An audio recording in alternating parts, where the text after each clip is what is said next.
Did you see Mr. Spann when you were cooperating with law enforcement between July 2003 and November 2003? Yes. About when was the first time? July 8th, 20th, in between there. Around July 20th? Yes. Do you recall what that interaction was?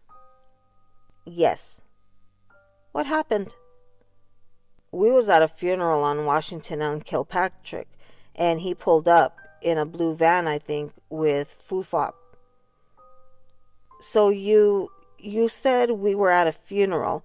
Was Mr. Spann with you at the funeral? No.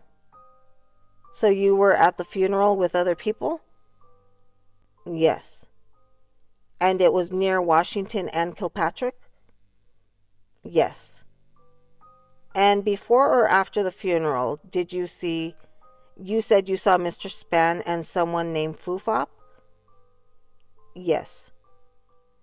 Where was it, nearby the funeral? Yes. And did you talk to Mr. Spann and Fufop? Yes. And what did Mr. Spann say? He heard I got out and we need to hook up because he needs to find out who telling on me so he can take care of that for me. So Mr. Spann said he found out that you had got out? Yes. What did you understand him to mean? He found out I was on bond. And then what else did he say? Need to find out who told on me so he can take care of it. Said if he found out who told on you, he'd take care of it? Yes. What did you understand him to mean there? He would get rid of my witness for me. He would get rid of your witness for you? Yes. Was there anything unusual about what Mr. Spann was wearing that day? Yes. And what was that? A big bulletproof vest. I'm sorry, sir, you said a big bulletproof vest? Yes. Was Mr. Spann armed that day? I couldn't tell if he was armed, ma'am. Sir, I'm showing you what has, or about to show you, what has been previously marked as Government's Exhibit 112. Do you see that? Yes. Do you recognize that individual? Yes. Who's that? Fufop. Was this the individual in the van with Mr. Spann when you first met him, when you first started cooperating? Yes.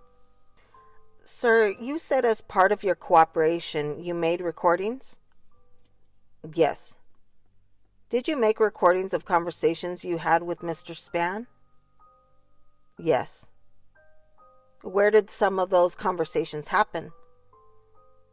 On the street, at his house. Were some of the conversations also over the phone? Yes. How did you get Mr. Spann's phone number? He gave it to me. And in 2003, when you saw Mr. Spann, you had known him for many years at that point, right? Yes.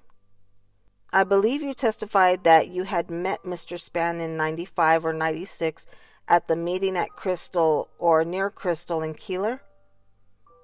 It could have been a little later than that, but yes, around a little later than that? Yes. But sometime in the late 90s you met Mr. Spann? Yeah. So, sir, I'd like to... Actually, before I do that, approximately how many recordings of conversations with Mr. Spann do you think you made? Multiple. Is it hundreds? Yes. Did you make hundreds of recordings with other individuals? Yes. And, sir, have we, in preparing for your testimony, Have we gone over all of the recordings of you and Mr. Spann? To my knowledge, yes. We'll take our break when you're ready to play the tape, but finish off your questions before it. I'm about ready, Your Honor. Okay, we'll take our morning break. All rise. All right, please be seated. You may continue. Thank you, Your Honor. Mr. Young, just before the break, we were talking about the recordings you made in July through November of 2003. Do you remember that? Yes. So when you would make these recordings, you said the recordings were both conversations you had in person with people and then conversations you had over the telephone. Is that right? Yes. And earlier, I believe you testified that after you would meet with people during the day, you would go back to the station and meet with law enforcement. Is that right? Yes. And what would happen when you would meet with law enforcement after you met with them? When you would meet with law enforcement after the day? We would go over the tapes and identify who I was talking to. So, sir, if I could have you either pull the mic towards you or sit, we would go over the tapes and we would see who I was talking to. So you would review the recordings that were on the tapes? Yes.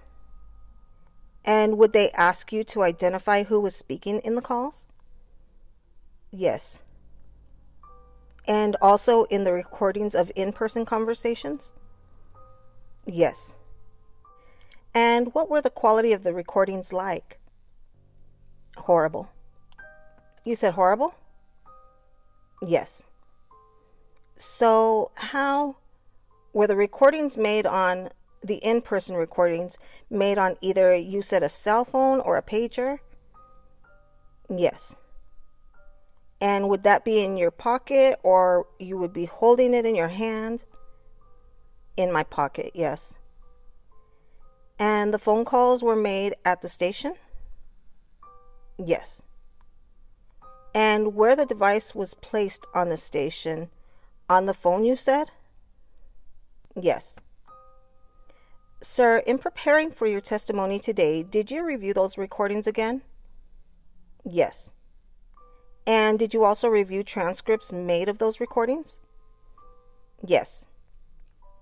Sir, I'd like you to just briefly, if you could, I put in front of you a binder that has Government's Exhibits 511 through 518 and Government's Exhibits 522 through 525.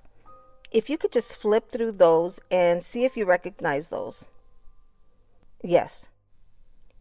And you have seen those before? Yes. And are these transcripts that correspond to recordings that you've listened to? Yes.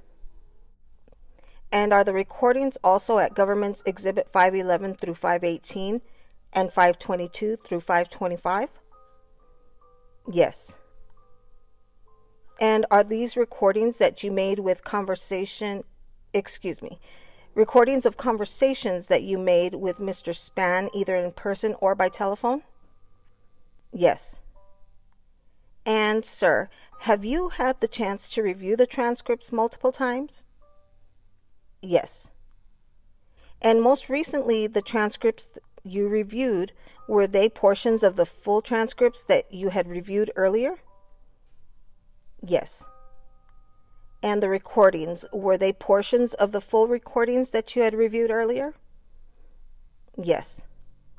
And you didn't pick which portions of the recordings to play or not play, right? No. And you didn't pick which parts of the transcripts to redact or not redact? No. Sir, do you have in front of you Government's Exhibit 511 through 518 and 522 through 525? Yes. And have you had a chance to review those briefly? Yes. And do you recognize those as the transcripts that you reviewed as you reviewed the recordings? Yes. And as you reviewed the recordings, did you have a chance to make edits or corrections to the transcripts? Yes. Your Honor, the government would move into evidence Government's Exhibit 511 through 518 and 522 through 525. Any objection? No. Admitted without objection. So, sir, I'd like to have you turn to Government's Exhibit 511. Do you see that transcript in front of you? Yes. What was the date of this recording? 2003. And was this on or about the same time that you met Mr. Spann? Yes. And where did this conversation happen? Washington and Kilpatrick. Keep your voice up, sir. Washington and Kilpatrick. And, sir, do you see on page 1 at line 6 and 7, do you see where it says speakers? Yes. And do you see who's listed there as the speakers? Labar, Spann, and Mario Young. Sir, are you Mario Young? Yes. Sir, I'm going to play a portion of this recording and then stop it to have you identify the speakers, okay? Yes. Now, sir, I've just stopped it at line 23 at 8 seconds into the recording.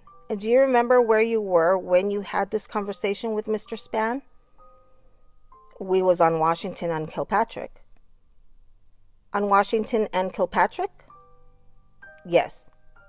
Were you outside or inside? Outside. Now, sir, the first person speaking says that kicked off, though, from that first though. Do you see that? Yes. Who was that speaking? Me. And then the person responds, yeah, nah, they shot me. Do you see that? Yes. Who was that speaking? Brother man. Sir, I'm going to start the recordings over again, and I'll pause it and then ask you a few questions. Sir, I'm pausing the recording at 49 seconds. Do you see from lines 23 to lines 41, is that Mr. Spann speaking? Yes. So what generally did you understand Mr. Spann to be talking about? He turned down Van Buren and some guys jumped out and started shooting at him. And do you see at lines 35 through 38 where Mr. Spann says, but Debo and them got down, they shooting, we shooting, Debo and them would have froze up, I would have been dead. Yes. Do you know who Mr. Spann was referring to when he says Debo? No. When Mr. Spann says at line 23, I got shot in the leg with a gauge, what did you understand Mr. Spann to be talking about? He got shot in the leg. What's a gauge? A shotgun.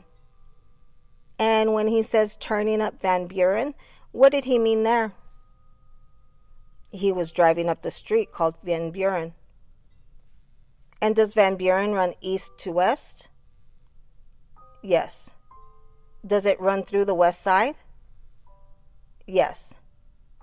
When he says they shot the car up, who was he talking about?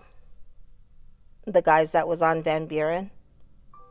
And when he says if Debo and them would have froze up, what did you understand him to mean?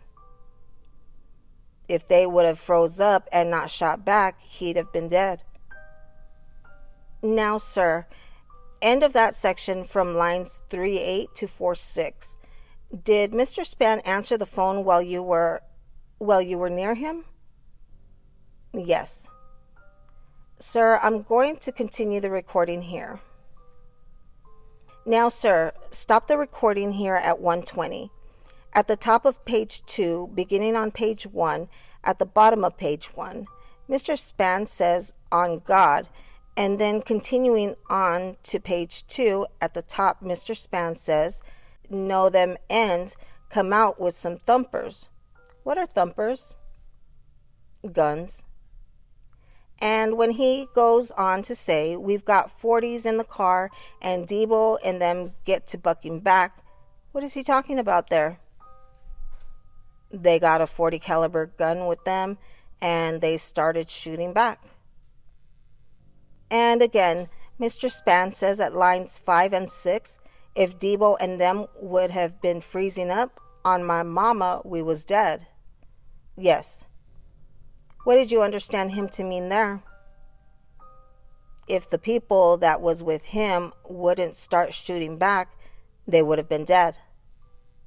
Sir, I'm going to move on to clip B of Government's Exhibit 511, which should be in the same transcript you have in front of you.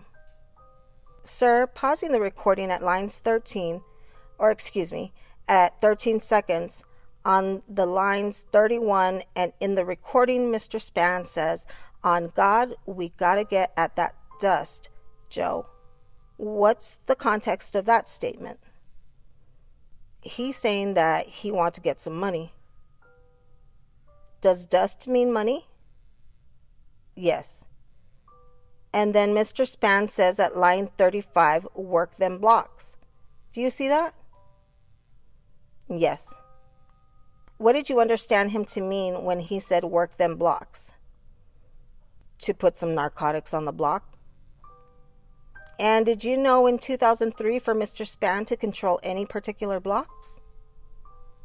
Yes. What blocks did you know Mr. Spann to control? From Lexington to Polk on Pulaski. When I say control, what does that mean? He had a say-so over there. A say-so over what? Over who do what on what side of the streets? And did that include selling drugs? Yes. Sir, I'm going to continue the recording now. Sir, I'm stopping the recording just at the bottom of page 2 and at 21 seconds. Mr. Spann lists off a bunch of names. Gus, Kenny, Gus, Frog, Ali, and I think he says Cheese. Uh-huh. Do you know who Mr. Spann was talking about? Another group of guys that he had altercation with. And who specifically in the list of names that Mr. Spann identified did you know? The old man Kenny, Gus, Ali. So Gus, Kenny, and Ali were people that you knew? I knew of, yes. That you knew of? And you said old man Kenny? Yes. Did you know Kenny, Gus, and Ali to be members of a gang? Yes. What gang did you know them to be members of? Four Corner Hustlers. And did you know Gus, Kenny, and Ali to have any sort of affiliation or relationship amongst themselves? I think Gus and Kenny was brothers. So I'm continuing the recording now at 21 seconds and starting at page 3. Sir, I've stopped the recording at 103 at about line 28 in the transcript. At the top of the page 3 at line 6, Mr. Spann says again, Kenny, Gus, Frog, and Ali. Do you see that? Yes. Is that the same Kenny, Gus, and Ali that he was referring to earlier in the recording? Yes. And are these the same individuals that you identified as Four Corner Hustlers? Yes. And again, you testified that Gus and Kenny were brothers? To my knowledge, yes. And when Mr. Spann says, now there ain't never 4 of them, they be hiding, they ain't riding, and they paying a mother. Do you see that? Yes. What did you understand Mr. Spann to mean? That they not outside and they be paying somebody to be shooting at him. And what does it mean to not be outside? They not being seen. And when Mr. Spann says, I heard they got 100. What does that mean? They got 100,000 on his head. On whose head? Mr. Spann. And then when Mr. Spann says, I got they ass though, we just can't maneuver because god damn it we f***ed them up, then come the police. What did you understand Mr. Spann to mean there? That every time he attacked them, they call the police on him. And later in that same paragraph, starting at lines 14 through 18, Mr. Spann says, I got to go to court next week for the MAC, and I got to get another 2-month continuance for they can't grab a motherfucker. Do you see that? Yes. Sir, this recording is in July 20th of 2003?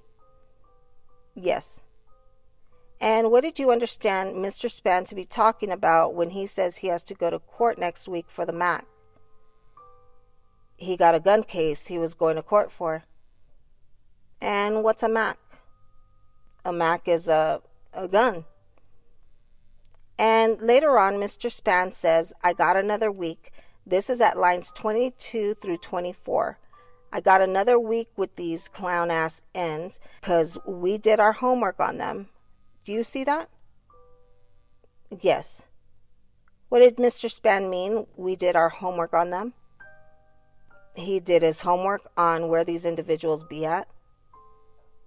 And these are the individuals Kenny, Gus, Frog, and Ali? Yes. Now, sir, at lines 24 through 27, Mr. Spann goes on to say, it's just, I don't want to go to court, and then bitches grab me, and then all these new laws got the feds into it. Do you see that? Yes. What was Mr. Spann talking about when he refers to the feds? He was saying it was a lot of law officials at his court proceedings. I'm sorry, what? There was a lot of different law officials at his court procedure. And what did you understand him to mean when he said the feds?